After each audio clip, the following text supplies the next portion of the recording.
Jemaat yang dikasihi oleh Tuhan kita Yesus Kristus.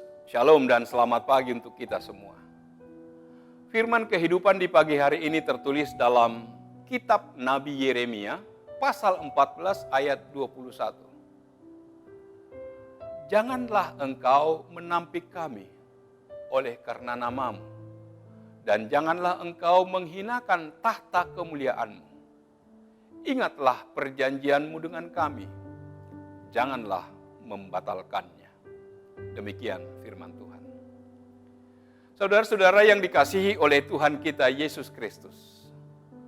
Dalam kitab Nabi Yeremia pasal 14, Nabi Yeremia bersedih dan sedang meratap atas dosa-dosa umat Allah. Ia melihat penderitaan yang akan dialami oleh bangsa Israel. Allah melalui Nabi Yeremia menyingkapkan secara terperinci adanya masa kekeringan yang panjang yang akan melanda seluruh Israel. Tidak ada hujan, sumur kering, tanah menjadi retak dan tandus,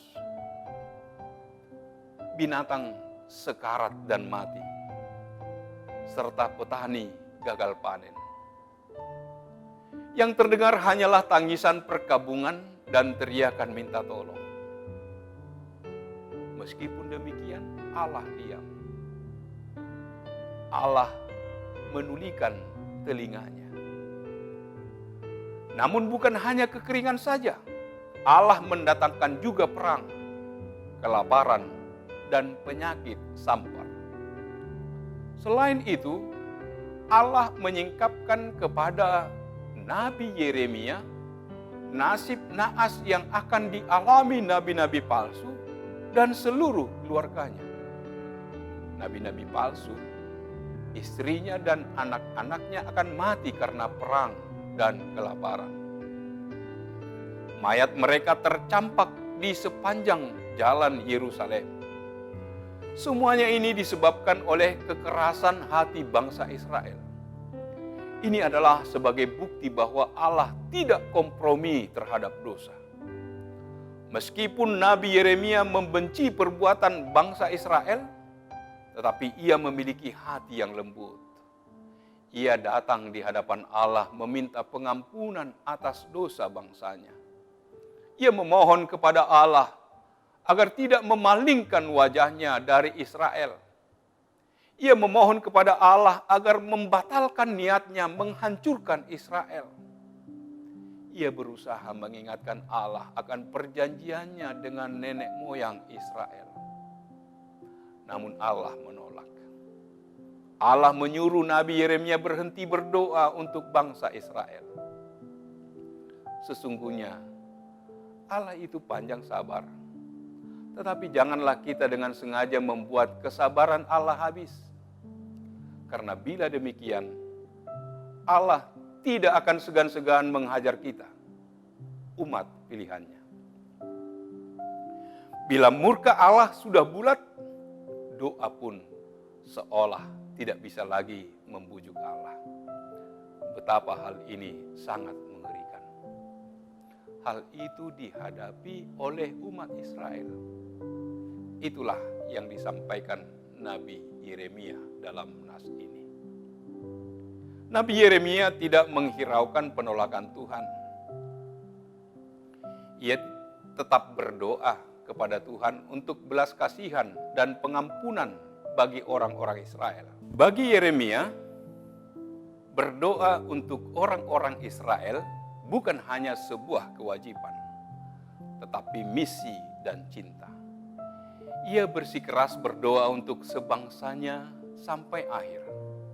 Menolak untuk menyerah di tengah jalan dan tidak meninggalkan orang-orang sebangsanya dalam pengabaian. Ini merupakan contoh terbaik dari doa syafaat dan teladan dari seorang hamba Tuhan. Dalam ratapannya, ia memohon agar Tuhan jangan membatalkan janji kasih setianya kepada bangsa yang telah dipilihnya itu. Dalam ratapannya, ia mengucurkan air mata dengan tak henti-hentinya siang dan malam. karena dosa-dosa yang dilakukan oleh umatnya, maka hukuman Tuhan pasti akan terjadi atas umatnya. Nabi Yeremia memohon agar Tuhan tidak menampik mereka. Memang hukuman tidak dapat dihindarkan karena mereka tidak mau bertobat dan tidak mengindahkan peringatan Tuhan. Yeremia tidak menemukan orang benar di Yerusalem, bahkan satu pun tidak bisa ditemukannya. Dan Tuhan tidak mau mendengarkan doanya bagi Israel. Tetapi ia masih bertahan untuk berdoa syafaat bagi orang-orang berdosa.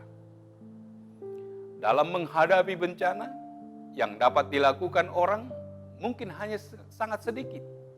Tetapi kita masih dapat tekun bertahan berdasarkan iman untuk berdoa. Sampai keputusan Tuhan benar-benar sudah dilaksanakan. Masih ada harapan dan Tuhanlah yang memulihkan. Tuhan menginginkan agar kita setia dan percaya pada campur tangannya. Dia tetap setia dan mengasihi kita. Jangan pernah lupa dan mengabaikan perintah atau firman-Nya. Tuhan Yesus telah menggenapi janjinya melalui pengorbanan anaknya Yesus Kristus di kayu salib untuk menebus dosa-dosa kita.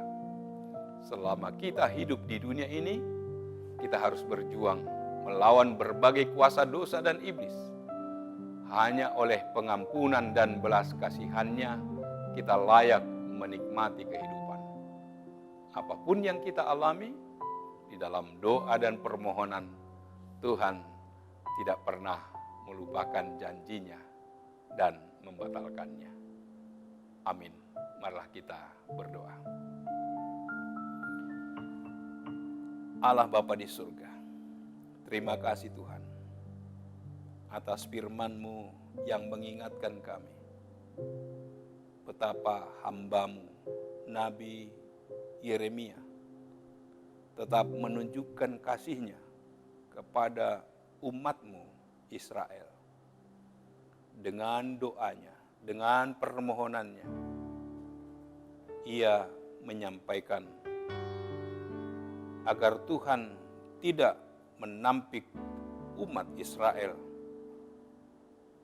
Dan biarlah Tuhan mengingat janji-Nya, janji keselamatan yang telah disediakan bagi orang yang percaya. Demikian juga kami pada saat ini memohon kepada Tuhan, ya Bapa, ampunilah kami atas segala dosa dan pelanggaran kami. Biarlah kasih-Mu nyata dalam kehidupan kami. Tuhanlah yang menyertai dan memberkati kami dalam aktivitas kami satu hari ini. Biarlah nama-Mu dipuji dan dimuliakan melalui kegiatan kami. Hanya dalam nama Yesus kami berdoa dan mengucap syukur.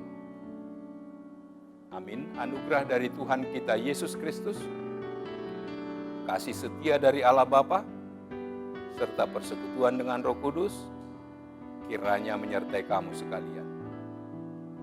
Amin.